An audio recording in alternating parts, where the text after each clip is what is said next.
মুভিটি শুরু হয় জং নামের এই মধ্যবয়সী লোকটাকে দেখিয়ে, যে বহু বছর পর নিজের দেশ কোরিয়াতে ফিরে যাচ্ছে। তাকে দেখে খুব দুঃখী মনে হচ্ছিল। তারপর প্লেন থেকে নেমে সে চলে আসে এক ঠিকানায়, দরজায় নক করে আর সুন নামের কাউকে ডাকে, যে ওই ঘরের ভেতরেই ছিল। তবে কোনো এক কারণে সে দরজা খোলে না, এমনকি তার মেয়ে ইসোলকে চুপ করে থাকতে বলে। জং তার মেয়ের জন্য টেডি নিয়ে এসেছিল, কিন্তু তার সেই ছোট্ট মেয়ে ইসোল তাকে চিনতেই পারে না। এরপর সে হতাশ হয়ে চলে আসে। তার বোনকে কল করে জিজ্ঞেস করে, তুমি কি সঠিক অ্যাড্রেস দিয়েছিলে? ওই ঘরে তো কেউ নেই। এরপর তার বোন জাংসুকের বাড়ি চলে আসে। তাদের সবার জন্য উপহার নিয়ে এসেছিল। তার বোন সুনকে ফোন করলে সে কল রিসিভ করে না। তারপর জাংসুক বলে, শেষবার যখন নিজের মেয়েকে দেখেছিলে তখন সে ছিল শিশু। মেয়েটা হয়তো তোমাকে দেখলে চিনবেও না। ওইদিকে সুন প্রতিদিনের মতো নিদ্রাহীন রাত পার করছিল এক বেদনাদায়ক স্মৃতি মনে করে। পরদিন সকালে সেই ছোট্ট মেয়ে ইসোল ভাত রান্না করে মাকে ঘুম থেকে উঠায়। অপরদিকে জং তার বোনকে জিজ্ঞেস করে, আমাদের আগের বাড়িটার কি হয়েছে? সুন কেন ভাড়া বাড়িতে থাকে?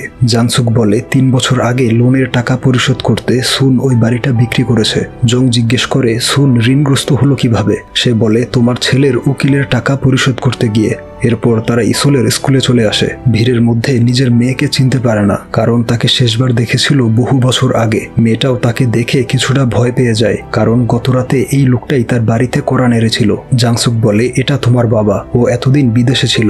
জং তার দিকে এগিয়ে গেলে সে ভয়ে পেছনে সরে যায়। তাই মেয়ের সাথে বন্ধুত্ব করতে তাকে নিয়ে আসে খেলনার দোকানে। অনেক দামি দামি খেলনা দেখলেও সে নিতে চায় সামান্য স্টিকার। তারপর ইসোল তাদেরকে বাড়ি নিয়ে আসে। দেখা যায় সে লুকিয়ে ঘরের পাসওয়ার্ড দিচ্ছিল, যেন তারা দেখতে না পায়। এই দেখে জংয়ের মন ভেঙে যায়, কারণ নিজের মেয়ে তাকে অপরিচিত মনে করছে। ওই সময় সে ঘরে ঢোকে না। মেয়েকে বলে, ইসোল তোমাকে দেখতে কাল আবারও আসবো।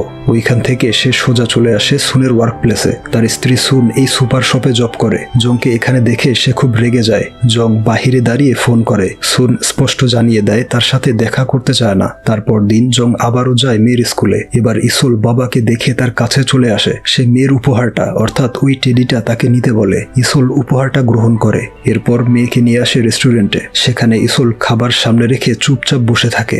জং জিজ্ঞেস করে, খাবারটা কি পছন্দ হয়নি? ইসোল বলে, হয়েছে, তবে আমি কি অর্ধেকটা বাড়ি নিয়ে যেতে পারি আমার ভাই সুহর জন্য? এই শুনে সে স্টাফকে বলে, এরকম আরেকটা প্যাক করে দিন। আর মেয়েকে বলে, তুমি এই পুরোটা একাই খেতে পারো। এতে ইসোল খুশি হয়ে পুরোটা খেয়ে নেয়। এরপর তারা দুজন বাড়ি ফিরে আসে। ইসোল এবার তার সামনেই পাসওয়ার্ড দিয়ে দরজা খোলে। তখন জুন নামের পাশের ঘরের ছেলেটা ব্যাগ রেখে পার্কে খেলতে যায়। ইসোল তার সাথে চলে যায় পার্কে। তখন জং প্রথমবারের মতো ঘরের ভেতর ঢোকে। ঘরটা ভালোভাবে দেখতে থাকে। সেখানে তার বাচ্চাদের আর স্ত্রীর একটা ছবিও দেখতে পায়। ঘরের সবগুলো রুম খোলা থাকলেও একটা রুম বন্ধ ছিল। সে কৌতূহলবশত ওই রুমের দরজা খুলে ভেতরে ঢোকে। বুঝতে পারে রুমটা ছিল তার ছেলে সুহর। ছেলের স্কুল ইউনিফর্ম, বইপত্র আর স্টাডি ডেস্ক দেখে কান্নায় ভেঙে পড়ে, কারণ 3 বছর আগে সুহ মারা গিয়েছিল। ছেলের মৃত্যুর খবর শুনেও সে দেশে আসেনি, আর এই কারণেই তার স্ত্রী তার উপর এত রেগে আছে। সুহর মৃত্যু হয়েছিল ফেরি দুর্ঘটনায়। ফেরিটা প্রায় 300 যাত্রী নিয়ে ডুবে যায়, যেখানে বেশিরভাগই ছিল স্কুল স্টুডেন্ট। জনগণ দাবি করে সরকারের গাফিলতির কারণে ওই দুর্ঘটনা হয়েছিল, আর কোস্টগার্ড যথাসময়ে রেস্কিউ করতে আসেনি। সরকার পক্ষ এই ঘটনা চাপা দিতে চেয়েছিল। এতে স্টুডেন্টদের পরিবার সরকারের বিরুদ্ধে মামলা করে। সেই পরিবারের একজন হচ্ছে সুন, যে ছেলের সঠিক বিচার পাওয়ার জন্য মামলা চালাতে গিয়ে নিজের ঘরটাও বিক্রি করেছে। তাদের ওই মামলা আর প্রোটেস্ট এখনো চলমান। এদিকে বাড়িতে জং ওয়াশরুমের লাইট ঠিক করে। ইসোল তাকে আরেকটা লাইট সারাই করতে বলে। সুন বাড়ি ফিরে তাকে দেখে বেশ রেগে যায়। তখন পাশের ঘরের মহিলাটি এসে ইসোলকে নিয়ে যায় ডিনার করাতে। এদিকে সুন জংকে ডিভোর্স পেপারে সাইন দিতে বলে, আর জানায় যখন তাদের সবচেয়ে বেশি জংকে প্রয়োজন ছিল তখন জং আসেনি, তাই সে তাকে আর চায় না। ওইদিকে পাশের ঘরে মহিলাটি ইসোলকে জিজ্ঞেস করে, তোমাদের ঘরের ওই লোকটা কে? ইসোল বলে, উনি আমার বাবা, এতদিন বিদেশে ছিল। এই শুনে মহিলাটি বেশ অবাক হয়, কারণ বিগত 2 বছরে এই প্রথম জানতে পারলো সুনের হাজবেন্ড আছে। পরদিন জং ইসোলকে নিয়ে স্কুল থেকে বাড়ি ফিরছিল। তখন প্রতিবেশী মহিলাটি মিস্টার লি নামের একজন লোক সাথে নিয়ে হাজির হয়। লি একটা গ্রুপ পরিচালনা করে সেই পরিবারগুলোর জন্য যারা ফেরি দুর্ঘটনায় তাদের সন্তান হারিয়েছে। লোকটা সেই মৃত বাচ্চাদের জন্মদিনে স্পেশাল মেমোরিয়াল অ্যারেঞ্জ করে, যেখানে সেই বাচ্চার অতীত স্মৃতিগুলোকে আবারও স্মরণ করা হয়। এসব শুনে জং বলে, আমাদের সুহর জন্মদিন খুব শীঘ্রই আসছে, তার জন্য কিছু করুন। লি তার ছেলের ব্যাপারে জানতে চায়, কারণ সে গল্পের মতো সাজিয়ে একটা ডকুমেন্টারি বানাবে। ছেলের ব্যাপারে সে বেশি কিছু বলতে পারে না, বলে জন্মের সময় সে অন্য বাচ্চাদের তুলনায় বেশ বড় ছিল আর খুব কম কথা বলতো। লি বলে সুহর কিছু ছবি লাগবে। পাশ থেকে ইসল বলে, আসুন এই রুমে। সে সুহর ছবির অ্যালবামটা তাকে দেখায়। তারপর দিন জং ইসুলের সাথে তার স্কুল ট্রিপে আসে, যেখানে বাচ্চাদের সাথে তাদের গার্ডিয়ান এসেছিল। টিচার বাচ্চাদেরকে নিয়ে যায় নদীর কিনারায়, কিন্তু ইসুল কিছুতেই যেতে চায় না। জং বলে, চলো তোমাকে কোলে করে নিয়ে যাব। তবে দেখা যায় সে ব্যাপক কান্নাকাটি শুরু করে, তাই জং বাধ্য হয়ে উঠে আসে। এরপর বাড়ি ফেরার সময় ইসুল বলে, মাকে বলো না যে আমি কান্না করেছি। জং প্রমিস করে তাকে কিছু জানাবে না। তখন সুনকে দেখা যায় ময়লা ফেলার জন্য নিচে এসেছে। জং মেয়েকে ব্যাগ বুঝিয়ে দিয়ে ঘরে যেতে বলে, আর সুনের থেকে ময়লাগুলো নিয়ে চারদিকে ডাস্টবিন খুঁজে বেড়ায়। এই দেখে সুন তাকে ডাস্টবিনের কাছে নিয়ে আসে এবং মেয়েকে স্কুল ট্রিপে নিয়ে যাওয়ার জন্য ধন্যবাদ জানায়। জং মূলত সর্বোচ্চ চেষ্টা করে যাচ্ছিল তাদের পাশে থাকতে। একজন স্বামী এবং বাবা হিসেবে এত বছর যা করতে পারেনি সেই অভাব পূরণ করতে চাইছে।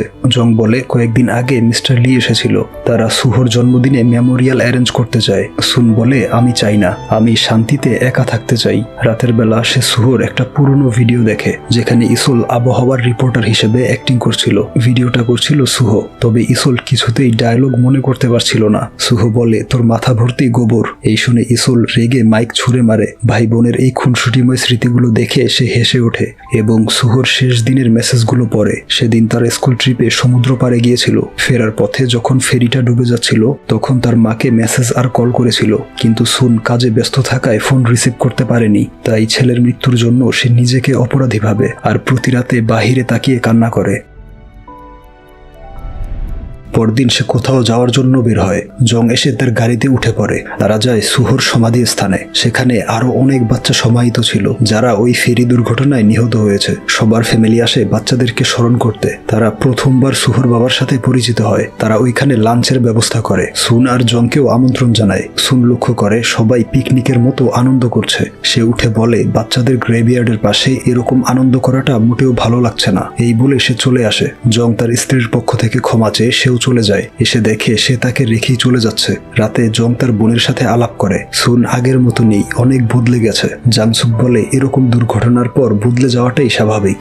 ওইদিকে সুন বাড়ি ফিরে মেয়েকে বলে, নতুন কাপড় এনেছি, রুমে চলো। এই বলে সুহুর রুমে গিয়ে ছেলের জন্য আনার নতুন জ্যাকেট হ্যাঙ্গারে লাগিয়ে দেয়। ইসল ব্যাগে উকি দিয়ে দেখে তার জন্য আনেনি, যা দেখে খুব মন খারাপ হয়, কারণ সে ভেবেছিল তার জন্যও নতুন ড্রেস এনেছে।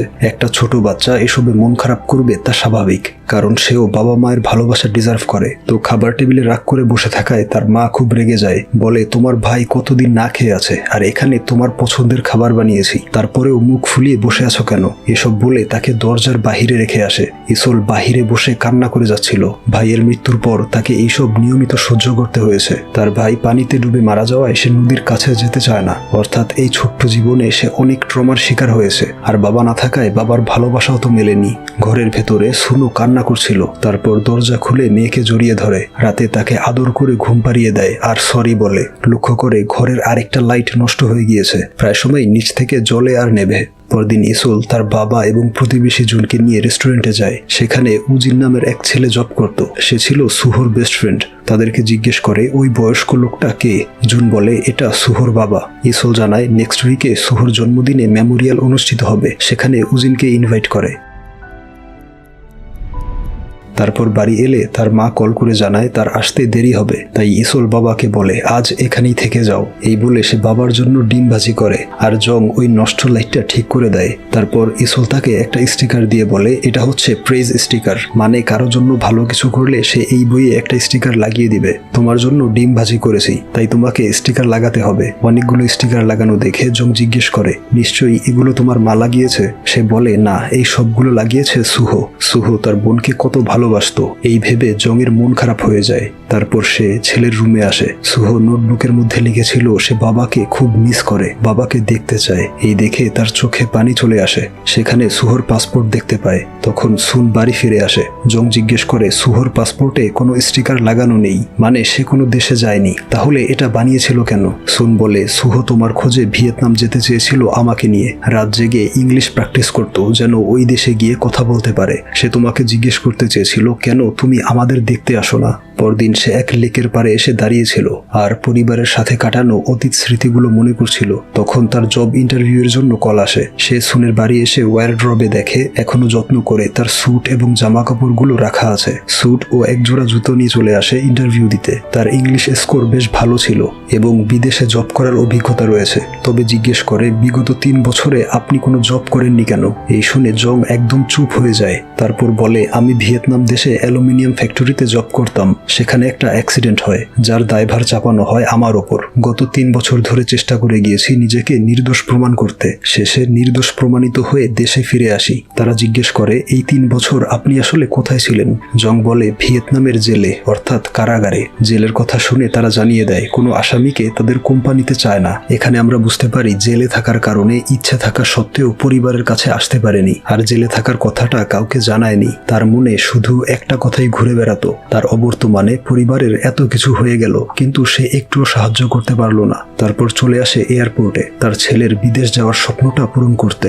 সে এক অফিসারকে রিকোয়েস্ট করে তার ছেলের পাসপোর্টে স্ট্যাম্প ভিসা লাগিয়ে দিতে। অফিসার জানায় তার ছেলেকে ইমিগ্রেশনে আসতে হবে, তাছাড়া ভিসা দেয়া যাবে না। কিন্তু সে বারবার রিকোয়েস্ট করে যাচ্ছিল। অফিসার জানিয়ে দেয় এটা নিয়মের বাইরে। এই বলে তাকে বের করে দেওয়ার চেষ্টা করে। তখন সে কান্না করে বলে, এটা আমার ছেলের শেষ ইচ্ছে ছিল, সে আর পৃথিবীতে নেই। এই শুনে অফিসার সুহর শেষ ইচ্ছেটা পূরণ করে। এদিকে সুন এক রেস্টুরেন্টে যায় যেখানে ফেরি দুর্ঘটনার পরিবার আলোচনা করছিল। তারা জানায় যেই বাচ্চারা বেঁচে গিয়েছে তাদেরকে সরকারের পক্ষ থেকে স্কলারশিপ দেওয়া হয়েছে, মানে বিনামূল্যে লেখাপড়ার সুযোগ। আর যারা মারা গিয়েছে তাদের পরিবারকে মোটা অঙ্কের টাকা অফার করা হয়েছে। এখন সরকার চায় এর বিনিময়ে যেন সবাই কেস উঠিয়ে আন্দোলন করা বন্ধ করে দেয়। অনেক টাকা অফার করায় বেশিরভাগ পরিবার কেস উঠিয়ে নিতে রাজি হয়। এতে সুনের খুব রাগ হয়। সে মনে করে টাকার বিনিময়ে যেন বাচ্চাদেরকে বিক্রি করে দিয়েছে সবাই। সেখানে সবাই বাচ্চাদের পুরনো স্কুল গ্রুপ ফটো উপহার দেওয়া হয়। রাতে জং বাড়ি ফিরে আসে। সুন বলে, সুহর জুতা নিয়েছিলে, তার আর তোমার পায়ের সাইজ একই। জং ছেলের পাসপোর্টটা টেবিলে রাখে। সুন দেখে স্ট্যাম্প ভিসা লাগানো হয়েছে এবং সে ওই উপহারটা দেখায়, অর্থাৎ ছেলের পুরনো স্কুল গ্রুপ ছবিটা। জং জিজ্ঞেস করে, শুনেছি সরকার সবাইকে টাকা অফার করেছে, তুমি কি নিয়েছো?